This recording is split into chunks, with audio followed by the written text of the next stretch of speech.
IVM.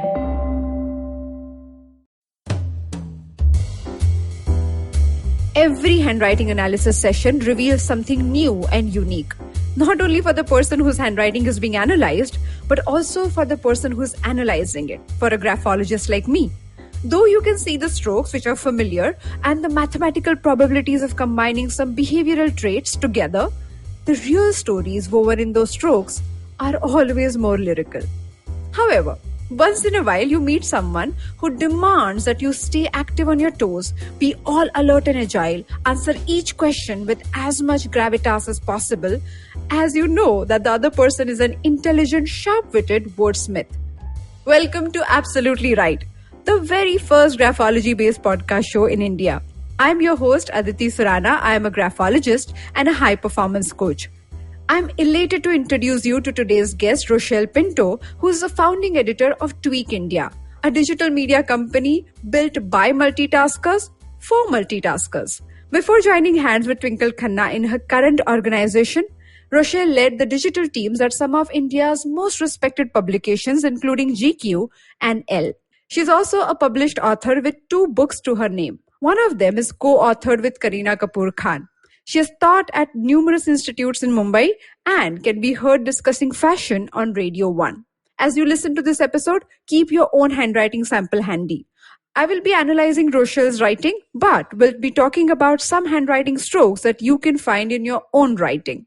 You make sure that you listen to the popular segments of the show, Autograph Please and the Graphology Tool of the Week. In Autograph Please, I will be looking at Rochelle's signature and talk about how she is misunderstood by people around her, especially in her case, how she's wrongly perceived as an intimidating one. The second segment, Graphology Tool of the Week, is designed for you to learn parts of graphology and see what it talks about your personality. Look at who is the dominating one today by seeing some specific overlapping strokes in your signature. Rochelle has already sent her handwriting sample. She'll be joining me on the other side of this short break. Stay tuned. Hello, everybody. Welcome to another great week on the IVM Podcast Network. If you are not following us on social media, please do. We're IVM Podcast on Twitter, Facebook, and Instagram. I'd like to thank our sponsors this week, Storytel and thewholetruthfoods.com. So, great week on the network. Number of really interesting shows for you guys to check out. Here are a couple of the ones that I would like to highlight for you. Check out This Round Is On Me. Gauri Devi Dayal talks to her husband Jay Yusuf about mixing business and pleasure. They're the husband and wife business partners at Food Matters Company. Give it a shot. Really fun show. On Nankari, they speak about chaat, the queen of the street foods. A fun episode. They canvass the beauty and romance of street food, its cultural importance in a city, and they also discuss the unfortunate harassment that street vendors sometimes go through. On Paisa Vaisa, we had Madhuchanda. They joined Anupam talking about the budget and the different aspects of it. Storytellers and Storytellers features Shreyansh Pandey, creator of Gulak, a great conversation and some interesting insights into facilitating and nurturing writers. Do check that out.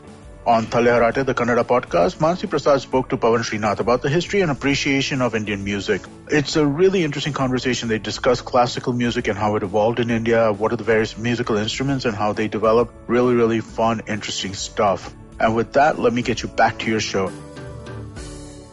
Welcome to Absolutely Right. So I have your handwriting in front of me. Before I dive in, do you have any question for me? I'm just a little nervous, Aditi. I don't know. I feel like quite naked, even though I'm fully dressed, I assure you. But I'm very eager to see, what you have in store for me. Graphology, honestly, I've had one experience with a graphologist before, and it was illuminating. So wow. I'm excited, very excited. Thank you for having me. Thank you for joining us.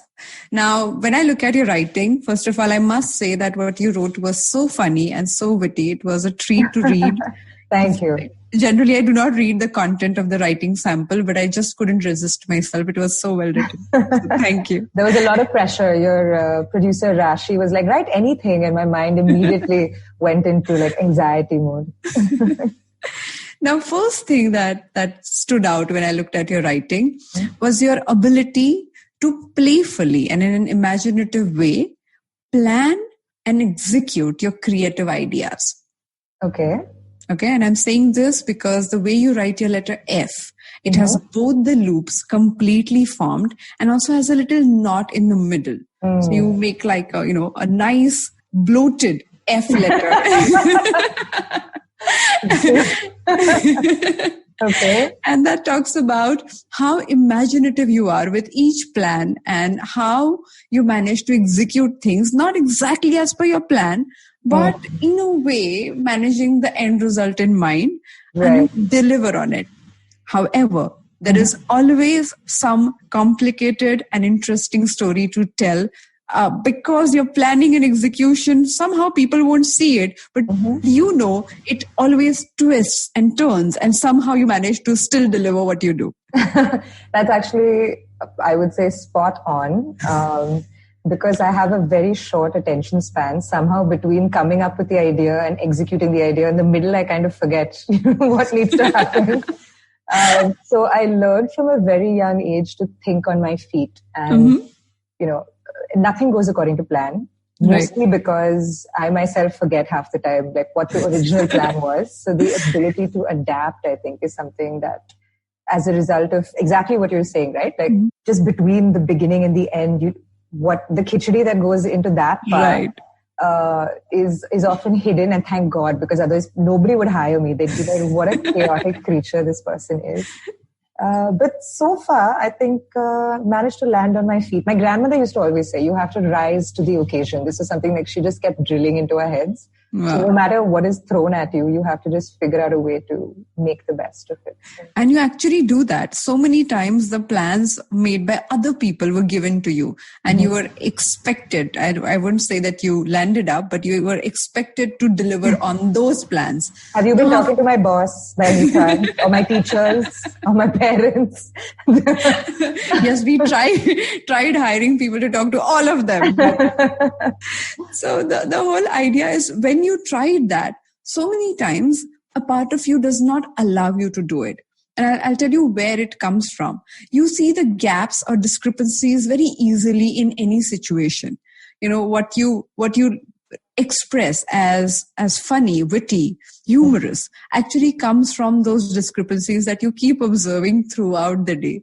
So when it comes to following other people's ideas to the T, half of the time you're not convinced. Most of the time you see through the gaps and you see the problems that it would create, in the future already. So when you're dealing with the situation, you somehow manage to keep the resistance at bay, but end up doing what you choose to do anyways. That's such a polite way of saying that I'm stubborn as a mule.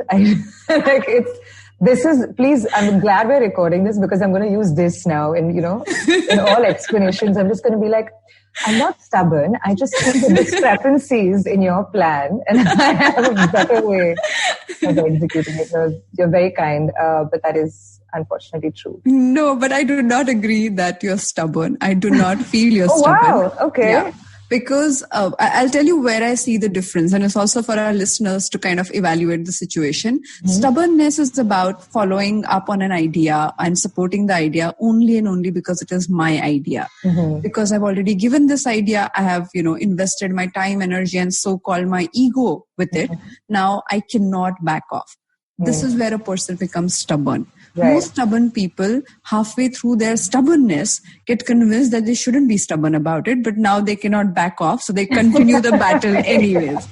Yeah. However, what we are referring to your behavior as firmness, because you are willing to change if the other person brings in enough logic or, whatever, enticing idea, you're willing to change. But until and unless that doesn't happen, you won't budge. I feel is a sign of a stronger person and not a stubborn person. Yes, I would say that until perhaps my early 20s, I was, exactly as you've described it. I think that what's happened ever since I was put in charge of leading teams is that perhaps the ability to let go a little bit and, allow for mistakes to happen, even if you know that the mistake is going to happen. But you allow for it to happen because sometimes people just need to see the mistake happen to believe it for themselves and to then sort of learn from it. Exactly. And come over to your side. So it's the same with parents, right? They keep telling the kids, don't do this, don't do that. But until you kind of do it yourself. True. So my non-existent maternal instinct was perhaps electrocuted to life purely because of being put in charge of teams. But I think overall it's made me more collaborative, which completely. Yeah.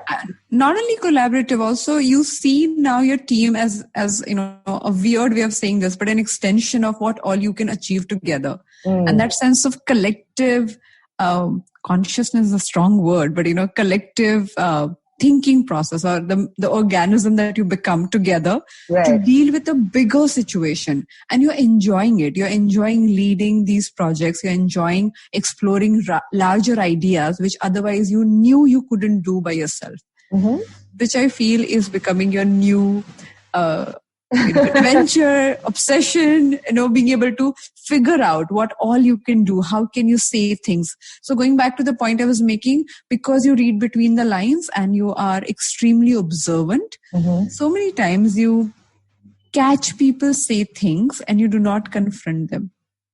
Okay. You know that people said something which had this gap, but you do not necessarily confront them.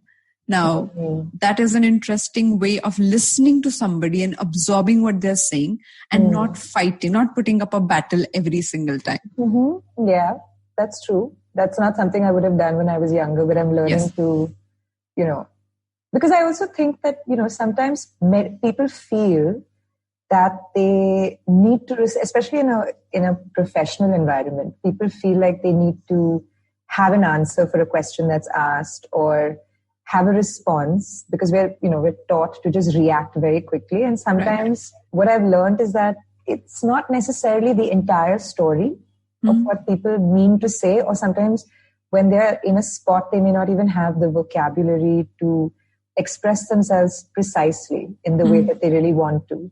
True. So rather than react to specific sentences that people are saying or just half a thought, I've learned to allow people to express themselves, maybe ask a few follow-up questions, which is also always a hazard of the job, right? It's like, you have a sentence, I have 3 questions to ask you for every sentence that you say.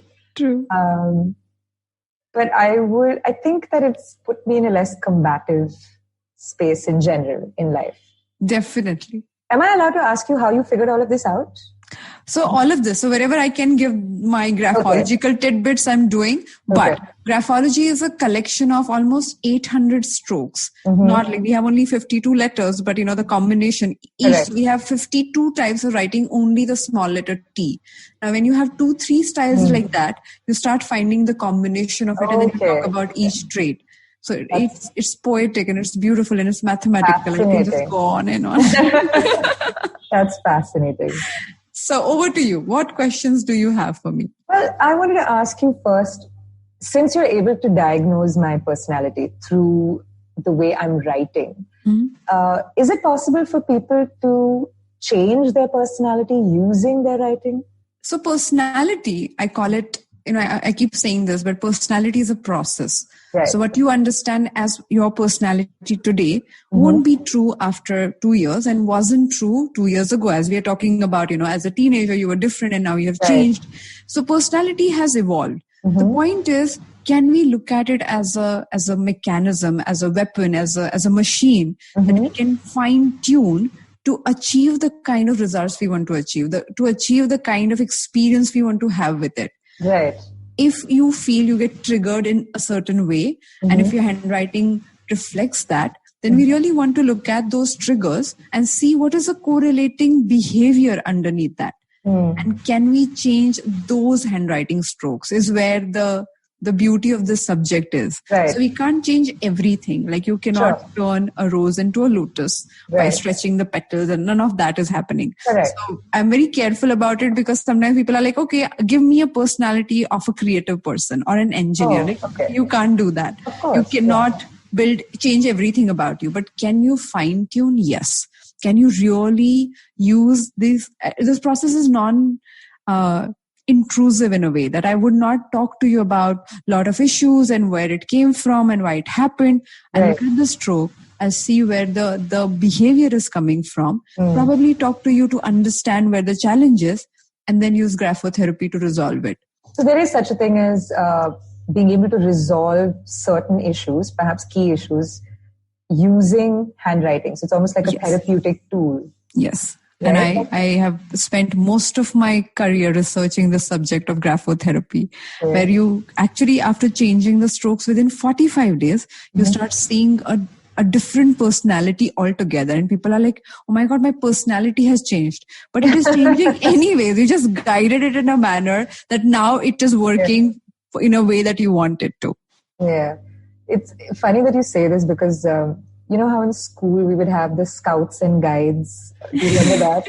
So you had to do, at least, 300 years ago when I was a kid, we had to do this social work.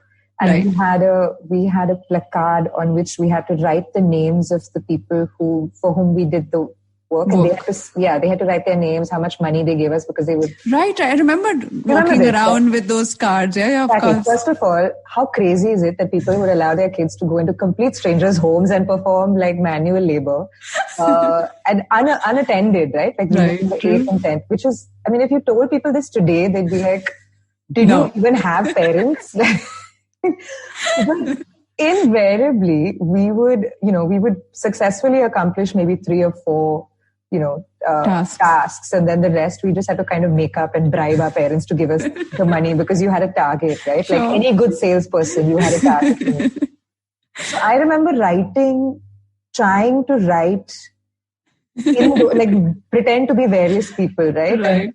And try to prove my liberal credentials by having people from every community and all of that. And as much as I would try to change my handwriting, and I found that sometimes if, the only way to successfully do it was if I were to really imagine what this person was like.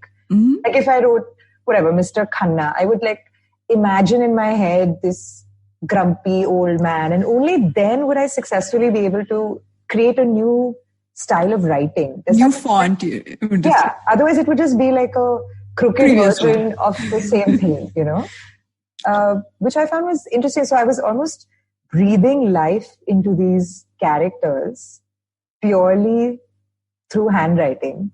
And the only way to successfully was to actually imagine them in my head and give them a personality and, give them a little bit of a background. I can just listen to you. I can just listen to what you're saying. You're saying it one very beautifully. Also, it's such a poetic thought that you had to imagine the character of the person to bring that grumpiness in your own way into handwriting. Yeah, or at least blame my grumpiness on Mr. Khanna, and it's not inherently me being grumpy. But if you look at it graphologically, if you look at a clumsy handwriting formation, you feel that way, right? If you see a lot of angular stroke, you feel the aggression of the writer. So it is always present. If you see disconnected writing, you can look at that page and say, okay, this person must be scattered in his thinking too. So we all have those behavior and stroke correlations in our minds already. Right. Somebody, I believe, 400-500 years ago decided to take that correlation or the fanciful thought seriously and started doing research behind this. But I agree with you. People do express their emotions in these manners at a larger level. But how fever, we know this could be the problem, that could be the symptom. But a doctor would look at it from a different perspective altogether. So you're correct in your imagination for sure. Okay, awesome. So you mentioned triggers, right? Does my handwriting give you any clues to what triggers me? Okay. Yes, it does. One of the most common things that you cannot stand is excuses. Okay. If people come up with real reasons of why things didn't happen and how they made these mistakes, you're okay with it. Most of the time you understand, things went wrong, whatever. Right. But when people try to build these stupid stories and you can see through most of them, you just cannot stand. You just get triggered. For you in general, trust is at a larger level is an important idea. You work towards it, you build it, you make sure that the other person proves you right over and over again. So building trust and delivering on the trust that you've built matters to you. And that is your internal accountability score that you have. Right. Now, if somebody falters on that and if they try to come up with all these things, which most of the time they do because they cannot convince you. Okay. However, when that happens, people feel awkward, they feel lost, they really, really struggle to come up with reasons. And then, according to you, you become, you get triggered. Also, you become judgmental about how could you lie to me. And then there is a spiral that you go through. Right. So that definitely triggers you. Right, I would agree. For me, trust and ethics is very important. Like whether that's in relationships of all varieties. Right. Like friendships, professional relationships, romantic relationships, and I would like to believe that I'm a forgiving person. I believe in the concept of forgiveness. I was about to say, yes, we'll stick to the concept line. I like it.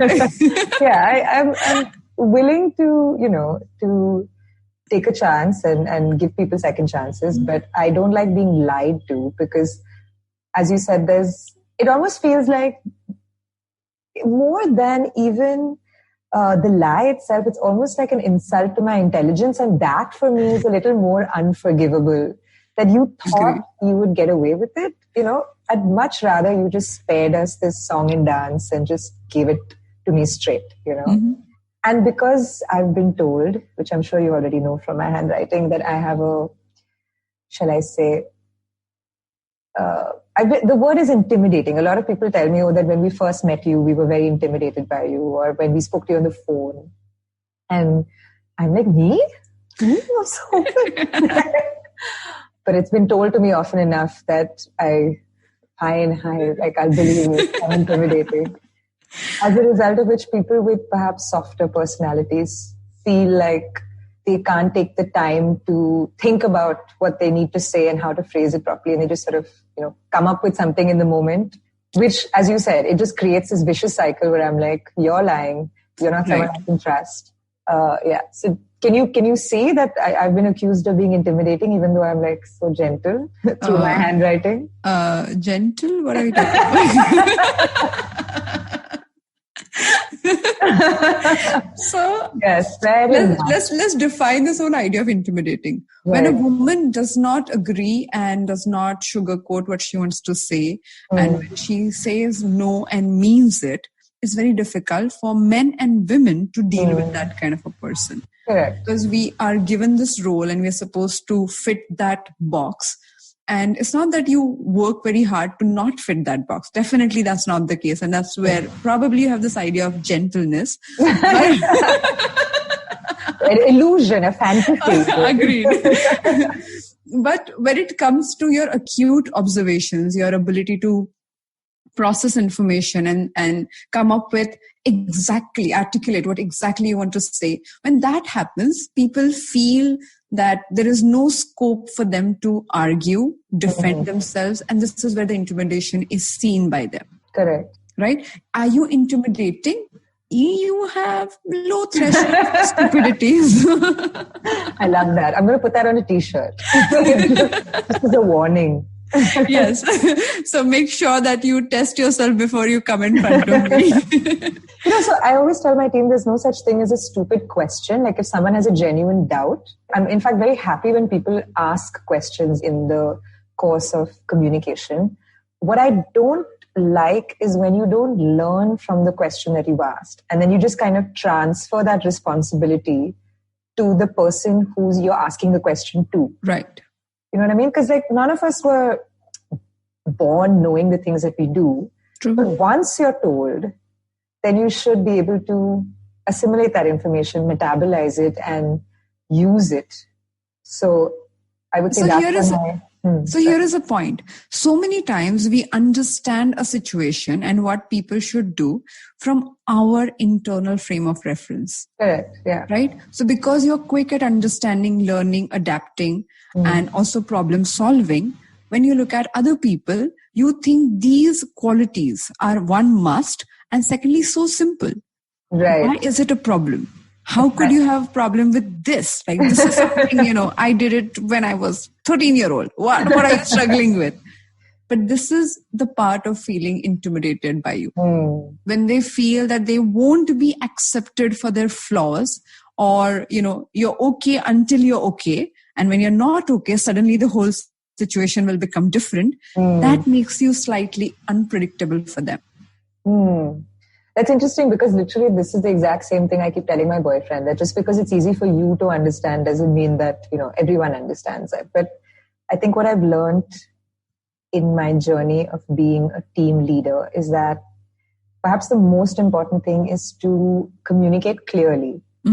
Because I think that's where a lot of, as you said, right, like it may be easy for me to understand, and the only way to help other people get to the same page, so that we all arrive at the same page and we are all aware of what is required, is to communicate clearly, precisely, reiterate, sometimes to the point of repeating yourself ad nauseum, which I was about to say, I think the most important part about relationships and people is about repeating yourself over and over and over again patiently. Correct. You start losing your calm, and if it starts showing on your face that, oh my God, why can't you get it, and rolling your eyes, then people do feel uncomfortable. Right. That is the most important aspect of parenting. I have come to realize from people, also of relationships, that if you take their lack of understanding or inability to comprehend something personally, then that's the problem. Right. This and we do that a lot. I do. And this is why masks are especially useful, because it covers enough of my face that, not your eyes, not rolling of eyes, by the way. Sunglasses and masks. I'm just going to go everywhere like that. Because, I have no poker face. It's often in situations like this, like now we are recording this as video, right? And I'm probably thinking that, I have control over my facial expressions. And then I'll watch the video and I'll be like, oh my God, you made like 300 facial expressions in 1 minute. What is wrong with you? Like hyperactive facial muscles. But I have to constantly remind myself, like, don't give it away. Don't.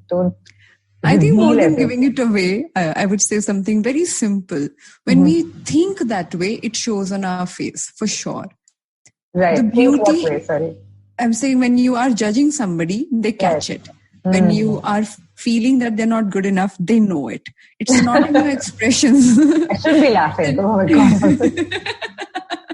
It is in your body language. It is, sometimes you walk into a room where two people have just fought and they're not fighting anymore. They're back to their work, but there is this sense of tension in the room. Oh my God, yes. You can cut it with a knife. I know. Exactly, right? And it is not about the verbal communication. It's not about their body language. It's just that tension that exists. And all of us are equipped, talented enough, intuitive enough to feel that kind of pressure.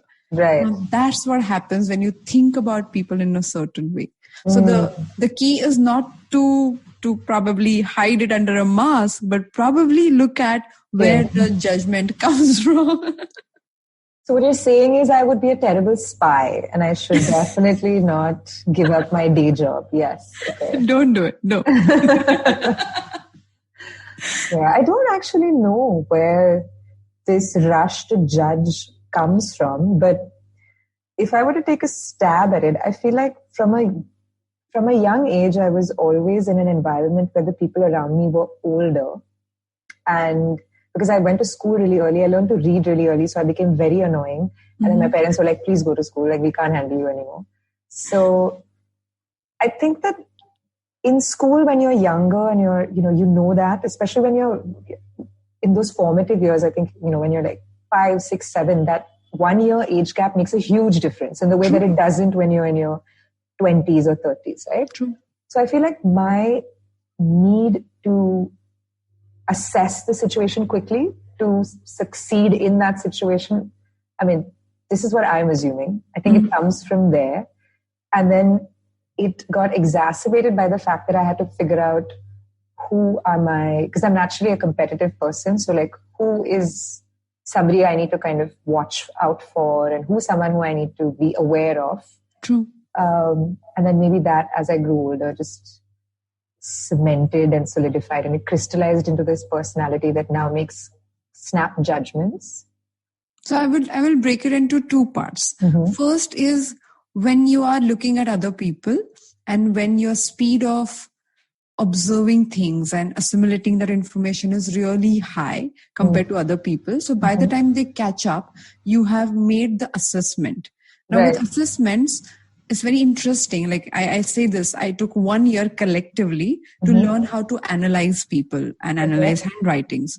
Another 15 years of my career, and even till date, I work very hard at how not to judge them based on the basis of what I assess. That's just very, very tough, because in the moment, the very moment you say yellow, you come up with some interpretation, and then red, you come up with another interpretation. Right. But the very moment you drop those interpretations and see things for what they are, then you won't judge, you would assess. But at some point in your upbringing, in your way of thinking, the assessment and judgment became, in a way merged into each other. Right. And this is where the fundamental, I think the first process. Second process is you're highly, highly, highly critical of yourself. Okay. So when you have the permission to do it to yourself, you also feel it's only kind on my part to do it to the other person. Yes, I'm doing them a favor by decimating them. Isn't it? Because this is personal. Like, you care enough about yourself, so you criticize yourself because you want to improve yourself, or you don't want to repeat the mistake. And when you do it to the other person, you actually come from that perspective that I'm doing it so that you won't fall, you won't fail, you won't go down the path that you shouldn't be going down. The only problem is the path that they shouldn't be going down is decided by you. Fair enough. I think that is fair. I am critical, I've been told, by pretty much every human who has ever entered my orbit. I do it with the best of intentions, true. I would like to think. No, and that's true. Yeah. And I'm telling you, like, though the style comes across as harsh and pointed, it's also because you write so well. So going back to the whole witty part of it and the discrepancy part of it, you keep observing it, right? And at one point, you just can't hold yourself back from being critical or sarcastic in that moment, because it just leaves you before you even realize. Yeah, I think the word is mufat, right? It just it stumbles out of my mouth before I have a chance to catch it. I'm suddenly realizing I think, learned the knack of saying the same thing in a very, very polite way. Especially, You do. I think I'm going to call you now. Every time I need to give someone critiques, I'm just going to be like, Aditi, how do I say this in a way that they will not cry at the end of the day? But this has happened to me many, many, many times. People, after I spoke about the most difficult or negative part of their personality, they look at me and say, "Acha, abhi kuch negative bataiye na." And I'm like, "Oh, I just spoke. Last 15 minutes, we only spoke about this one flaw that you need to improve on." Right, it's just that assessment without judgment has its own cost to pay. Right. It's a positive vocabulary that you use, which is very commendable. What I have learned to do to, I would say, pad the impact of some of the sentences is to issue qualifiers before and after. So I'll be like, you have to do this, but, if you choose to do it another way, that's also okay. But maybe you want to consider. And so just today, in fact, I was talking to one of my closest friends and very animatedly describing the path of action I thought she could take. And every 5 minutes I had to be like, yes, but I totally respect what you want to do. And every time I said this, she kept laughing because she's like, you don't have to try doing this with me. She's like, I know you don't mean a word of it. I'm like, no, I do. I would much rather see through it. I mean, people who know me well. I think the other thing is I get too heavily invested in other people's well-being and decisions. And, I actually lose sleep thinking about how they should do something. And it may have been a casual mention. They would have been like, this is a problem. And for me, it's like, okay, how can I help them fix it now? So I have to look at your writing sample to just describe the trait you spoke about. Okay. When you write your letter S, there's this long tail before you reach the actual letter formation. Correct. Now that long tail, if anybody with that trait in your writing, it's also applicable to you. And this is given. This is 100% applicable whether you know this or not. You do take other people's unnecessary responsibilities on your head, fret about it, try and help them. It's like that story that I tried helping a blind woman cross the road and she started hitting me. Why? Because she never wanted to cross the road. And you do that quite a bit. You so many times look at their situation and find the optimum solution, which they may or may not be ready for. And thereby, you believe that if they're not ready, let me do it for you. Let me figure it out. It's so simple. And that's how you do play the role. Play the part of being a friend. Now, you have great friends in spite of all the behaviors of criticism and other things we described because at the end of the day, they know that you will have their back. At the end of the day, they're like, people won't say things because they want to be socially right, politically right, and this right and that right. But if they talk to you and if they present their problem, you will describe the situation in a complete objective and also black and white kind of a compartmentalized way of looking at the situation, because you realize like, okay, if I have to talk to you, I might as well add value. Otherwise, what's the point? Yes, that is exactly true. One of my friends is describing it as having a very high acquaintance threshold and a very low friend threshold, which is essentially I have an intimidating facade. And so it takes, very few people are able to pass that facade. But unlike most people, I find it easy to make close friends, at every stage of life. I'm not one of those people who's like, I've made my 10 best friends and I don't need any more friends. Right? No. True. But you're right. If I am going to be participating in conversation, then it's dichotomous in the sense that I'm like, okay, you're taking my time, so I'm going to add value. And also I feel like I'm taking your time, so I need to bring value. I need to be memorable, True. I don't want you to exit this interaction having not gained anything from it. True. There's a performative aspect to that, which I don't know. I would like to believe is genuine. I think more than performative, it is about the trust that you have taken so much of time to build, and you want to deliver on that trust. Right. So you want your friend to trust you to be by his or her side to solve the problem with them.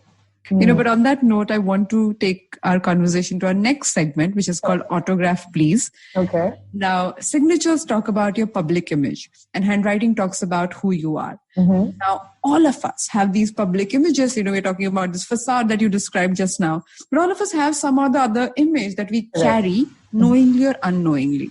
Right. The problem happens when the gap goes unconscious, the gap goes beyond our control, or unknowingly we start behaving in a certain way. Right. Now, I'm looking at your signature and I want to talk about that gap, which leads to misunderstandings in different ways with different people, especially in social and public scenarios. So if you can think of anything, please give us a story that we can, remember and associate with. Okay. Now, the important stroke in your signature is where you end your final letter in your surname. And then the stroke goes back all the way to the first letter and moves completely forward and goes beyond the signature. Okay, right. Okay. So when you are in public and if you or your team or anybody you call yours makes any sort of mistake, you become first completely protective. And instead of like being objective, the way I described your true personality to be, you become completely protective, slightly emotional, and then critical about the same situation to yourself and the people, because as I described, the stroke that comes back all the way, almost hitting you and the people you care about, and then move forward with force, with speed to resolve the problem, to get to the solution, to kind of keep everything under control. And in the bargain, you have landed up upsetting people. You have kind of, stepped on wrong feet. I can't even say foot. So many people there, only to protect the people you care about. Right. I'm trying to think of an example, and perhaps I blocked it out. So the need to take care of the situation is so high. It's like literally making sure that everybody in this game, in this situation, is protected from the outcome. Right. I have a very literal example. I don't know if that was more of a physiological reaction as opposed to a psychological reaction. But I'll tell you the story anyway. So when I was very young, my sister, who I didn't really like very much at the time, I've changed my thought on that. Like, we're very close now, but she was very annoying by her own admission. It was not me. Okay. We were returning home from school, and she was walking up the stairs backwards. And like I said, I have, I think thankfully the ability to think on my feet and react. Right. Which, as you said, sometimes goes the right way. Sometimes, you said that I feel this protective need, right? Which then often derails the situation. But so she was walking up the stairs in front of me, and she was walking backwards because she was narrating some story that I had less than zero interest in. So I was sort of looking down, and she was walking backwards and jabbering away. And as she reached the top of the stairs, I noticed a shadow on the stairs. And as I lifted my head, I realized that there was a cobra. Please bear in mind, I'm from Goa. So this is not a fake story. Oh my God. There was a cobra that had seen us, and it had raised its hood. And my dear sister, walking backwards, stepped on the cobra, on its head.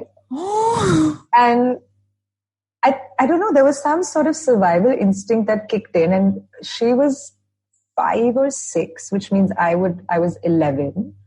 And I just reached forward, grabbed literally all I could get was her hair because that's the only thing I could reach. And like just dragged her down the flight of stairs. Literally like her body is slamming down the stairs. My God. At some point, her hair slipped out of my hand and she's screaming. And she's like screaming in this whole, because she obviously thinks I'm assaulting her. She doesn't realize that I'm saving her life.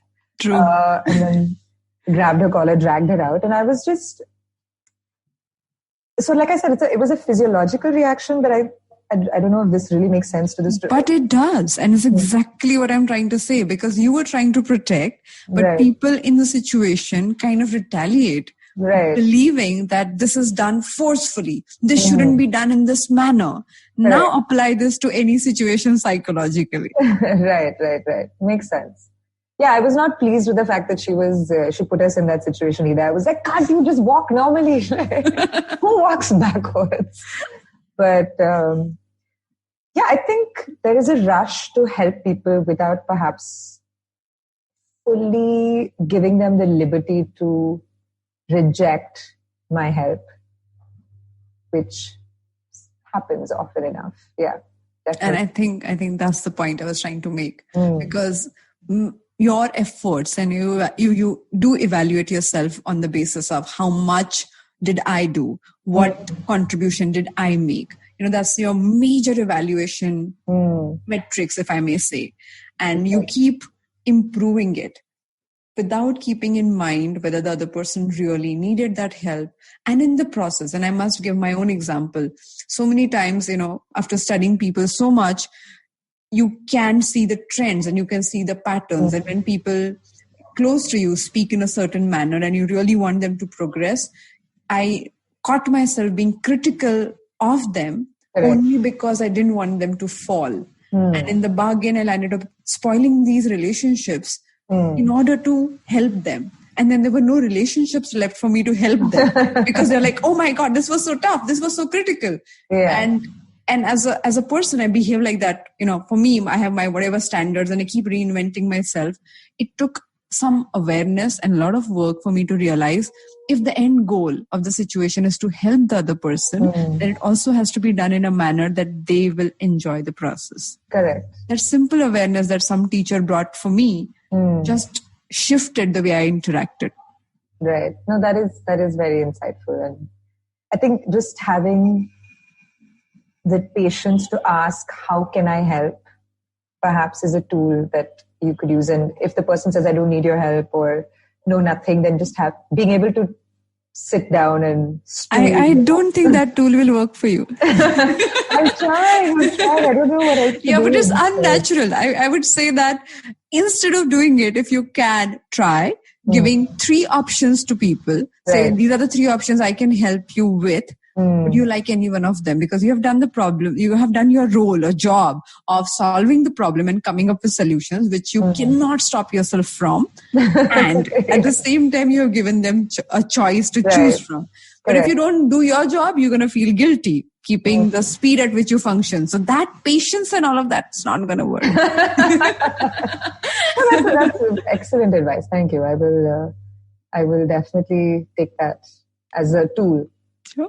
Great. Thank you so much for joining us. I think it was poetic, it was beautiful, and also anybody who have learned about themselves that they're intimidating, I think through this conversation they got to see other aspects of it. So I'm very, very happy with this. Thank you so much. Thank you so much, Aditi. I feel like the time has just flown by. So thank you. Have a wonderful year.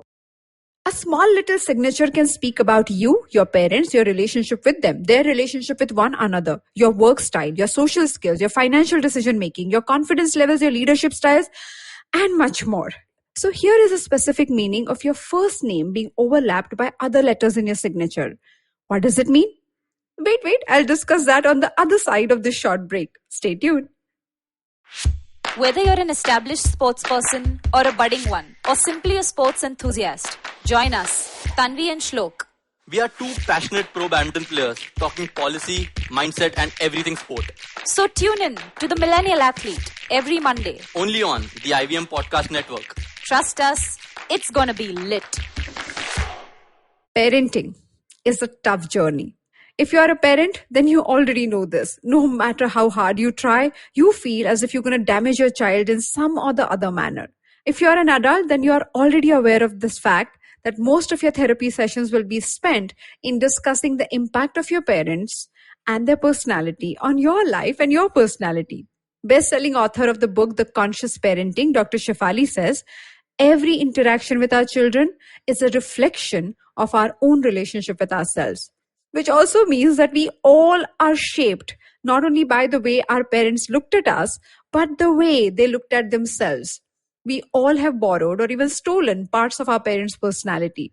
We signed up to their belief systems, we aped their mannerisms, we followed their value systems and even enrolled for their social values. In the Graphology tool of the week, I will be talking about the dominating impact of your parents' personality on yours. Though we are all influenced by our parents, the degree of impact varies from family to family. In some houses, moms run the show. In others, fathers have the final verdict. Some parents divide their responsibilities and influence equally. And in a few places, both parents are equally unavailable. They say, no matter how old you become, you carry your parents within you. Graphologically speaking, I cannot agree more to that statement. Let me show you how. Imagine a fictitious boy by the name Harry James Potter. Very unique. You haven't heard of that name before, isn't it? Now listen carefully. If the letter H in his signature is overlapped by the first letter in his surname, which is Potter for P, then Harry feels overpowered by his mother. Overlapping of your name, especially of the first letter of your first name, is an important point in the subject of signature analysis. When children feel controlled by their parents to this degree, that their signatures also represent it, then that is the area to look at. When these kids grow up to become adults, they feel subjugated and even repressed by people around them. They take a subservient position in their relationship with their spouses and then feel dominated by the spouse. Most of us land up doing this. We project our inner complications on our spouses and blame them for not being able to fill the gaps in our own personalities. It's kind of a tough job. In some situations like these, people fight believing that the flaw lies with the partner.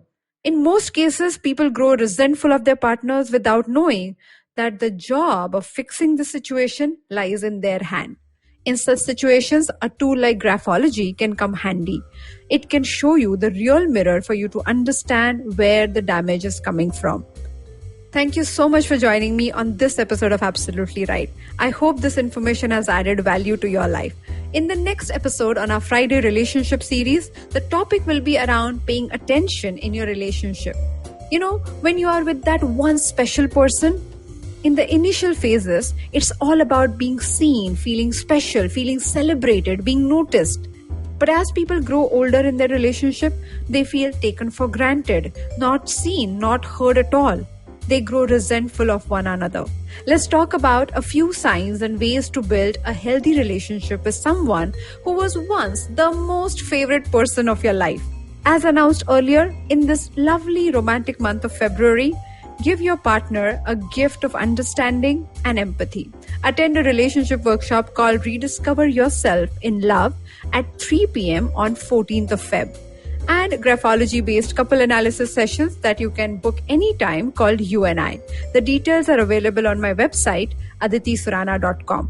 And if you are truly fascinated by my world of graphology and wish to know more about personalities, people, handwriting strokes, and signatures, then join me for our Graphology Masterclass. Our new batches start on the first Saturday of every month. Our next 2 batches will be starting on 6th of March and 3rd of April 2021. If you like this podcast, then don't forget to check out other interesting podcasts on IVM Network. You can listen to us on the IVM Podcast app or ivmpodcast.com. You can also follow us on our social media. We are at IVM Podcast on Twitter and Instagram. Let's connect on Friday. Till then, happy writing.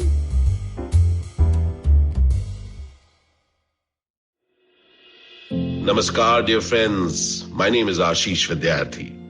Life, as you know, is a journey. And you and I, travelers, how can we celebrate this travel? I have a podcast for you. Begin the journey. I share stories and moments from my life. Do tune in every Monday and Thursday to listen to my podcast on the IVM Podcast website, app, or wherever you get your podcast from. Cheers. If you love cricket, listen up. The Edges and Sledges Cricket Podcast is here for you. Hosted by DJ, Varun, and me, Ashwin, we bring a fun, fresh fan's point of view to talking all things cricket. Sometimes it's just the 3 of us, sometimes we have guests, including current and former international cricketers. For new episodes every week, check out the Edges and Sledges Cricket Podcast on the IVM app, website, or wherever you get your podcasts.